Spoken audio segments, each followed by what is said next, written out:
Lumikas na ang mga residente sa ilang barangay sa Kasiguran, Aurora. Update tayo roon sa ulat on the spot ni Katrina Son. Katrina? Rafi, malakas na pag-uulan ang nararanasan natin ngayon sa bayan ng Kasiguran dito sa Aurora. At dahil dyan, ilang mga lugar dito ang binaha. Pasado alas 8 ng gabi nang magsimulang umulan ng malakas dito sa Kasiguran sa Aurora. Bukod sa malakas na ulan, malakas din ang ihip ng hangin.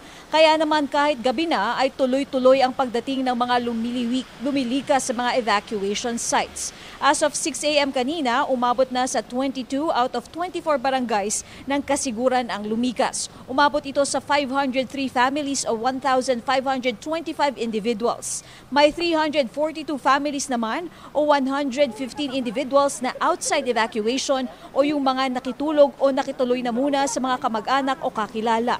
Dahil naman sa tuloy-tuloy na pag-uulan, binaha ang ilang mga lugar dito.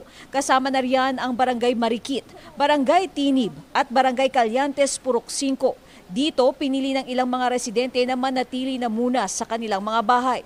Kailangan daw kasing bantayan ang kanilang mga gamit. Ang Barangay Esperanza naman, isolated na at tanging truck lang ang makakadaan.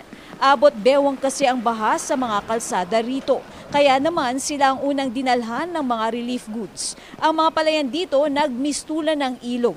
Umapaw din ang ilog dito na umabot pa sa kalsada. Dahilan kung bakit namatay at nalunod ang ilang mga baka. Hanggat may taas pa naman po ay hindi po kami aalis kasi po ay may mga gamit po kaming kailangan na itaas hanggat kaya. Madalas kasi yung mga nakaraan umulan naman sa amin talaga pero dahil siguro malakas yung ulan sa kabundukan kaya pagbaba niya talagang yung mga kailugan namin tumaas din.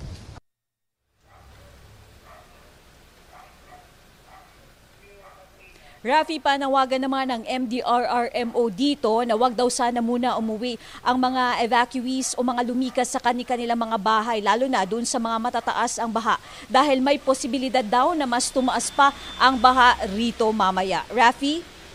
Maraming salamat at patuloy kayo mag-ingat, Katrina Son.